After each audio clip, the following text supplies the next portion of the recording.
19장 1절에서 11절까지 말씀입니다. 한 절씩 교독합니다.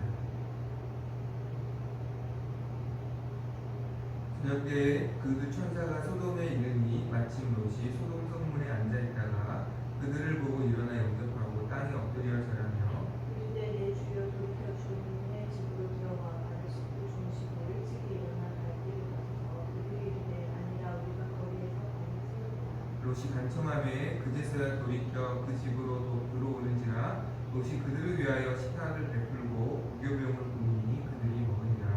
그들이 눕기 전에 그 전 사람도 소돔 백성들이 롯을 막론하고 원들에서 다 모여 그 집을 에워싸고 롯을 부르고 그에게 이르되 오늘 밤에 내게 온 사람들이 어디 있느냐 이끌어내라 우리가 그들을 상관하리라. 롯이 문 밖에 무리에게 나가서 뒤로 문을 닫고 이르되 청하노니 내 형제들아 이런 악을 행하지 말라. 내게 남자를 가까이 하지 아니한 두 딸이 있노라. 청하건대 내가 그들을 너희에게로 이끌어내니 너희 눈에 좋은 대로 그들에게 행하고 이 사람들은 내 집에 들어왔으니 이 사람들에게는 아무것도 죄짓지. 그들이 이르되 너는 물러나라. 또 이르되 이자가 들어와서 거류하면서 우리의 법관이 되려 하는도다. 이제 우리가 그들보다 너를 더 헤아리라 하고 롯을 밀치며 가까이 가서 그 문을 부수려고 하는지라. 그 사람들이 손을 내밀어 롯을 집으로 끌어들이고 문을 닫고 됐습니다. 문 밖에 모일 대소를 막론하고 그 눈을 어둡게 하니 그들이 문을 찾느라고 헤매었더라. 하나님께서는 악한 소돔 땅을 심판하시기로 작정하셨습니다. 그러나 아브라함의 중보기도를 들으시고 하나님은 그 땅을 바로 심판하시지 않고 그 땅에 의인들이 있는지 살펴보시고 그 땅에 한 번 더 기회를 주시기 위해서 천사들을 보내시죠. 천사들이 나그네의 모습으로 소돔 땅에 이르게 됩니다. 감사하게도 아브라함의 조카 롯은 그 나그네로 온 하나님의 천사들을 믿음으로 영접하고 또 그들을 섬김으로 구원을 얻습니다. 그리고 그 구원을 받은 롯으로 말미암아 롯의 가족들도 구원을 얻을 기회를 얻게 됩니다. 그런데 아브라함의 중보기도로 구원의 기회를 얻고 믿음으로 조카 롯은 구원을 받았지만 안타깝게도 롯의 믿음으로 구원의 기회를 얻게 된 롯의 가족들이 다 구원을 받지 못했다는 거예요. 일부는 구원을 받고 일부는 구원을 얻지 못했다라는 것입니다.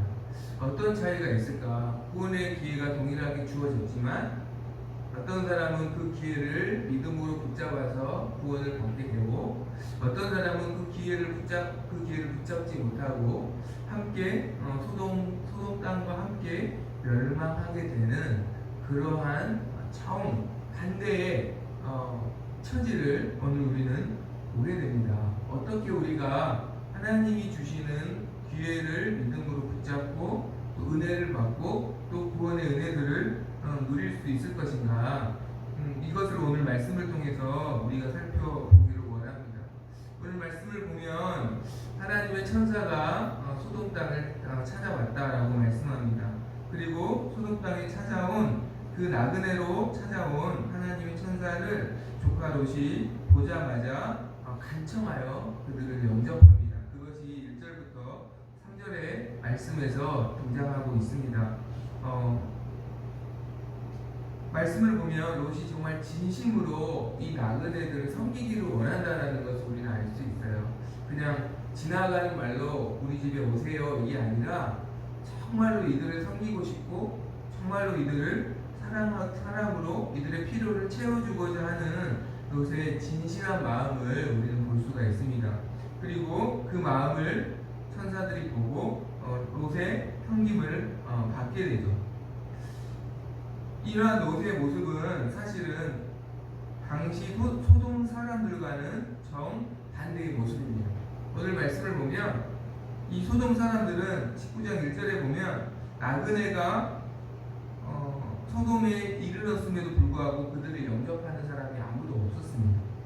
뿐만 아니라 이들이 롯의 집으로 들어갔다는 것을 알고 밤에 이들을 찾아와서 이 나그네에게 악을 행하려고 했습니다.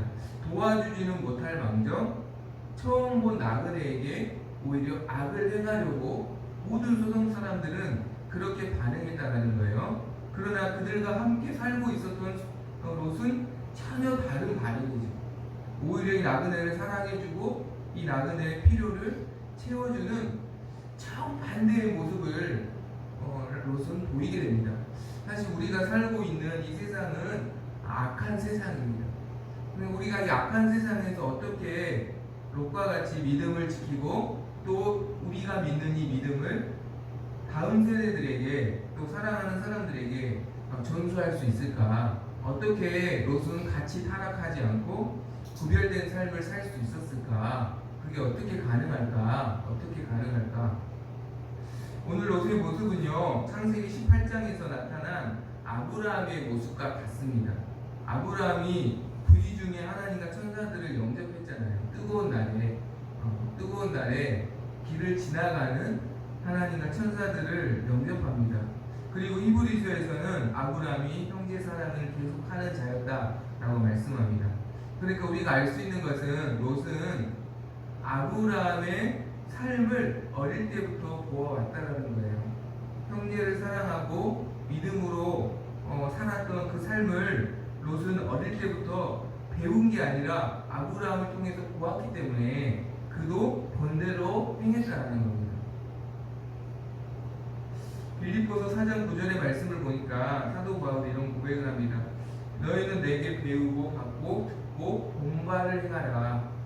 그리하면 평강의 하나님이 너희와 함께 계시리라. 그러니까 사도 바울은 말로만 하나님의 말씀을 가르치는 게 아니라 자신의 삶을 성도들에게 보여줬다는 거예요. 그렇기 때문에 그의 믿음이 성도들에게 전수되었다라는 것이죠. 아브라함도 자신의 믿음을 가르친 것이 아니라 보여주었다라는 거예요. 그 보여준 믿음이 조카 롯에게도 전수가 되어서 그도 똑같이 나그네를 섬기는 믿음으로 나타났다라는 겁니다. 우리가 오늘도 기억해야 할 것은 내가 알고 있는 하나님의 말씀에 오늘도 행할 수 있는 은혜를 주시기를 우리가 기도해야 할 줄로 믿습니다. 성령님을 보혜사 성령님이라고 말씀합니다. 보혜사라는 뜻은 돕는 자라는 뜻이죠. 우리가 행하도록 도전해야 성령님이 도와주시는 겁니다. 우리가 행하려고 하지 않으면 성령님도 우리가 행할 때까지 도전할 때까지 기다리시는 것이죠. 우리가 아는 것에 만족하고 또 오히려 더 아는 것을 더 채우려고 노력한다면 우리는 바리새인이 될 것입니다. 그러나 우리가 아는 말씀에 순종하기 위해 도전한다면 성령께서 우리를 도와주실 줄 믿습니다. 그래서 그 말씀을 행하여서 그 믿음을 보여주는 자가 되고 또 그 믿음을 전수하는 자가 될 줄로 믿습니다. 우리의 믿음이 그렇게 아브라함의 믿음이 롯에게 전수되었던 것처럼 우리의 믿음이 악한 시대를 살고 있는 많은 사람들에게 전수될 수 있는 은혜를 주시기를 간절히 소망합니다. 또한 롯은 아브라함으로부터 무조건적인 사랑을 받았기 때문에 그가 사랑하는 자가 될 수 있었습니다. 사실 롯은 지금까지 아브라함에게 많은 사랑을 받았습니다. 부모님이 일찍 돌아가셨고 또 삼촌이 아브라함이 부모님처럼 자신을 양육해 주시고 헌신하여서 자기가 부족함이 없게 자라게 도와주셨죠. 뿐만 아니라 아브라함을 따라서 가나안 땅에 와서도 땅이 좁아서 다툼이 일어났을 때 삼촌이 모든 걸 양보합니다. 너가 먼저 좋은 땅을 택해서 가라. 무조건적인 양보이고 무조건적인 배려이죠. 그리고 그렇게 갔던 소돔 땅에 전쟁이 일어나서 포로가 되었을 때 삼촌이 목숨을 걸고 가신들과 함께 자신을 구출해 줍니다. 구원해 줍니다. 그러니까 사실 성경에서는 롯이 아브라함을 위해서 뭔가를 했다는 건 없어요. 그냥 그가 사랑을 받은 것만 기록해요. 그러나 롯은 무조건적인 사랑을 그는 받았고 결국 그 받은 사랑이 오늘 19장에서 사랑하는 자로 나타나는 것입니다. 우리가 기억해야 할 것은 우리가 하나님을 사랑할 수 있는 이유는 하나님이 우리를 사랑하시기 때문에 하나님의 사랑을 받은 자가 하나님을 사랑할 수 있는 것이죠. 마찬가지로 어떤 사람이 형제를 사랑할 수 있을까? 형제의 사랑을 경험한 자가 형제를 사랑할 수 있는 겁니다. 그래서 성경에서는 사랑의 빛 외에 다른 빛은 지지 말라. 그러니까 사랑의 빛은 지라는 것이죠. 그러니까 사랑을 내가 받아야 사랑할 수 있기 때문에 성경에서는 사랑을 받는 자가 되어야 한다라고 말씀하는 것입니다. 우리가 은혜를 받기 위해 하나님 앞에 나아가야 하지만 동시에 마음을 열고 나를 사랑할 기회를 많은 사람들에게 주어야 할 줄로 믿습니다.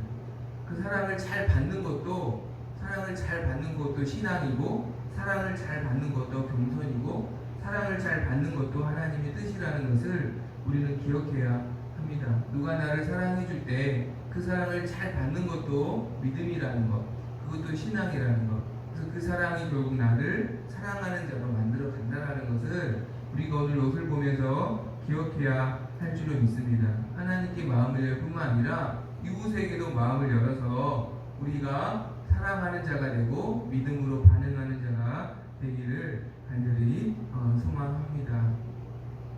하나님은 천사로 나그네 모습으로 온 하나님의 천사를 영접한 롯을 구원하시기로 작정하십니다. 그리고 소돔 땅을 멸망하기 전에 롯으로 말미암아 롯과 롯의 가족들도 구원해 주시기로 기회를 주십니다. 그러니까 롯이 아브라함의 중보기도로 구원의 기회를 받고 그 구원의 기회를 믿음으로 붙잡아서 구원을 받게 되었고, 구원을 받은 롯 때문에 하나님 롯의 가족도 구원해 주시기로 기회를 주신 거라는 거예요.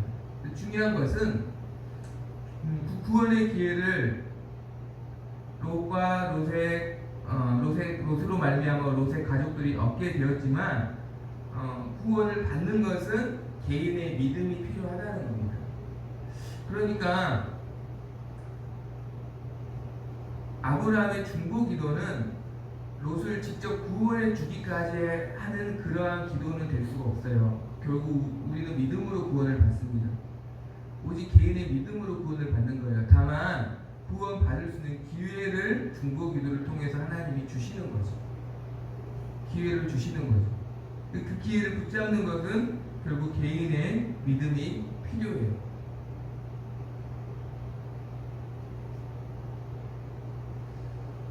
오늘 안타깝게도 롯의 가족들은 구원을 받는 사람이 있었고 그 구원의 기회를 믿음으로 붙잡지 못해서 구원받지 못하는 사람들이 있었습니다. 어떤 사람이 구원을 받았는가? 롯의 두 딸이 구원을 받았고요. 그러나 롯의 아내와 롯의 예비 사이들은 구원을 받지 못합니다. 왜? 동일한 구원의 기회가 주어졌는데 롯의 사이들과 예비 사이들과 아내는 구원받지 못했을까? 14절의 말씀을 한번 보겠습니다. 14절. 롯이 나가서 그 딸들과 결혼할 사이들에게 말하여 이르기를 여호와께서 이 성을 멸하실 터이니 너희는 일어나 이곳에서 떠나라 하되 그의 사이들은 농담으로 여겼더라. 그러니까 소돔 땅을 심판하시겠다는 하나님의 말씀을 롯이 사이들에게 전해 주었는데 사이들이 그 말씀을 농담으로 여겼다라는 거예요. 농담으로 여겼다라는 것은 어떤 말이냐면 믿지 않았다라는 겁니다. 농담을 믿는 사람 없잖아요, 그렇죠? 농담은 흘려들기 때문에 그냥 흘려보내기 때문에 농담이라고 이야기를 합니다. 그러니까 안 믿었다라는 거예요. 이 멀쩡한 성읍이, 이 화려한 성이 어떻게 금방 멸망을 당해? 지금도 여전히 번성하고 있고 여전히 잘 사는 곳인데 이곳이 어떻게 하루아침에 망해? 장인어른이 이상한 소리 하시네? 하고 그 말씀을 그냥 농담으로 여겨서 그 땅을 떠나라는 말씀에 순종하지 않았다라는 거예요. 그냥 그 땅에 계속 남아 있었다라는 거예요. 하나님의 약속을 믿는 것은, 하나님의 말씀을 믿는 것은 어떤 것일까? 나이아가라 폭포에 두 사람이 빠지게 되었는데요. 그 모습을 보고 급하게 강변에 있는 한 사람이 줄을 던져주었습니다. 한 사람은 그 줄을 붙잡았고 한 사람 역시 그 줄을 붙잡다가 한 사람은 계속 그 줄을 붙잡고 그 강변으로 결국 가까이 나아가서 구원을 받았고, 그러나 한 사람은 그 줄을 붙잡고 있다가 물에서 떠내려오는 큰 통나무를 보고 그 줄을 놓고 그 통나무를 붙잡게 됩니다. 그 통나무가 자기가 매달리기에 훨씬 더 크고 튼튼해 보였기 때문이죠. 그런데요, 그 통나무를 붙잡은 그 사람은 그 통나무와 함께 폭포 아래로 떨어져 죽고 말았습니다. 왜냐하면 그 통나무는 강변과 연결되어 있지 않았기 때문입니다. 하나님의 말씀은 가느다란 줄처럼 화려하지도 않고 또 때로는 그렇게 좋아 보이지 않을 수 있지만, 그 하나님의 말씀을 믿는 것, 또 하나님의 말씀은 바로 생명의 근원 되신 하나님과 연결되어 있는 것입니다. 하나님의 말씀을 믿는다라는 것은 그 말씀을 받아들인다라는 거죠. 마치 어린아이가 사과를 건네줄 때 그 사과를 그냥 받듯이 그 말씀을 받아들이는 것이 하나님 말씀을 믿는 것입니다. 하나님의 약속을 믿는 것입니다. 사과를 멋지게 받을 필요도 없고 또 내가 사과를 만들어낼 필요도 없습니다. 그냥 하나님의 말씀을 받아들이는 것이에요. 아, 소돔 땅이 멸망하는구나. 그 말씀을 받아들이고 떠나야 되는구나. 떠나는 것이죠. 그러나 이 롯의 사이들은 하나님의 말씀을 받아들이는 것, 어린아이와 같이 그 말씀을 받아들이는 것을 하지 않았다라는 거죠. 하지 않았다라는 거예요. 예수님을 믿으면 구원을 얻는다. 이 말씀도 사실은 내가 그 말씀을 어린아이처럼 받아들이는 것이죠. 받아들일 때 그 믿음이 하나님과 연결이 되어서 내가 구원을 얻게 되는 줄 믿습니다. 우리가 기도해야 할 것은 항상 어린아이와 같은 믿음을 주시옵소서. 하나님의 말씀을 온전히 받아들일 수 있는 믿음을 주시옵소서. 예전에 그런 경우가 있잖아요. 우리 환희가 친구가 학교 끝나고 기다리라고 해서 사실은 사람들이 다 학교 다 갔는데 그 친구는 이미 엄마가 와서 데리고 갔는데 학생들이 다 떠났는데도 그 운동장에서 환희가 끝까지 기다렸던 그 기억이 있습니다. 사실 그것이 어린아이의 믿음이죠. 친구가 온다고 했으니까 그 말을 어떻게 보면 끝까지 믿는 거죠. 그냥 받아들이는 거죠. 사실 이것이 구원받는 믿음이라고 성경은 우리에게 말씀합니다. 하나님의 말씀을 그렇게 받아들여야 한다는 거예요. 하나님의 말씀. 그러나 롯의 사이들은 그 말씀을 어린아이처럼 받아들이지 못했습니다. 롯의 아내도 마찬가지입니다. 롯의 아내는 이 성이 멸망할 거라는 말씀을 믿고 롯과 함께 이 소돔성을 떠나기는 했지만 17절의 말씀에 절대로 뒤를 돌아보지 말고 어느 곳에 머물지 말고 도망하여 멸망을 면하라고 하였는데 결국 뒤를 돌아보았고 결국 소금 기둥이 되고 말았습니다. 왜 롯의 아내는 뒤를 돌아보았을까? 너무나 이 세상에 미련이 많아서.